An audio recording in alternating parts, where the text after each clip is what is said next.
Bonjour, je m'appelle Augustin Faure, je vais vous présenter mon rapport d'étonnement concernant mon stage opérateur. Pour recontextualiser, j'ai réalisé mon stage dans un magasin de l'enseigne Gamme Vert en tant que vendeur polyvalent.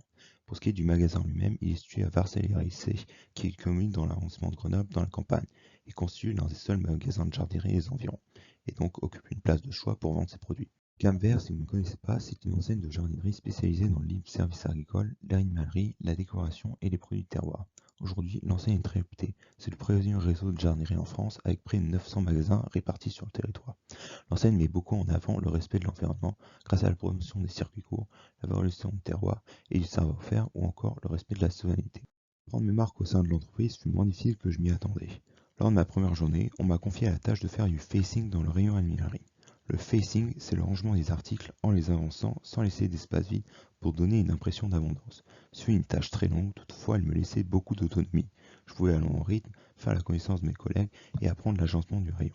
En effet, on m'a ensuite confié la responsabilité d'entretenir ce rayon, s'assurer que les articles et étiquettes soient au bon endroit et visibles, du facing et du réapprovisionnement.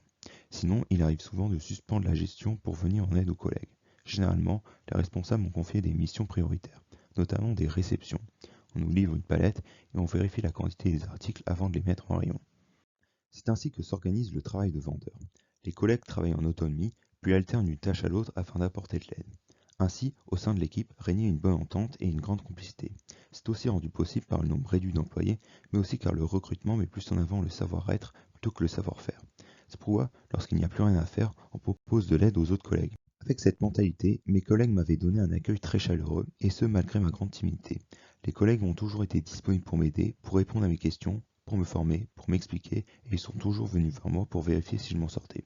Toute cette bienveillance m'aura incité à m'investir dans mon travail et à apprendre à connaître tous les membres de l'équipe. J'ai alors pu m'entretenir avec eux, et un point marquant a été le salaire. Jugé insuffisant, accompagné par une grande peine physique et mentale, peine que j'ai moi aussi expérimentée et qui est source de frustration.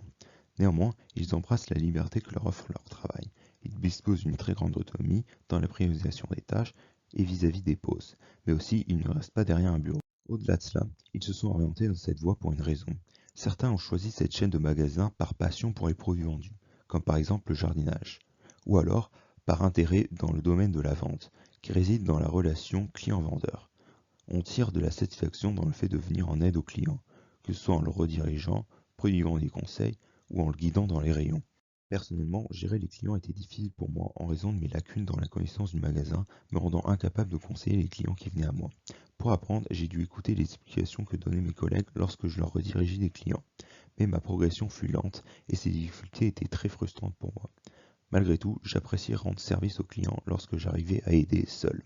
Pour conclure, ce stage m'a fait comprendre les bénéfices de l'autonomie au travail et d'avoir une équipe entretenant des rapports sains. En vente, j'ai également appris qu'il ne faut pas faire acheter le plus d'articles possible à un client, mais uniquement ce qu'il a besoin en lui mentionnant ce qui pourrait l'intéresser dans l'optique qu'il revienne. En bref, ce stage m'a transmis des principes que j'aimerais appliquer dans le monde professionnel. Merci de votre attention.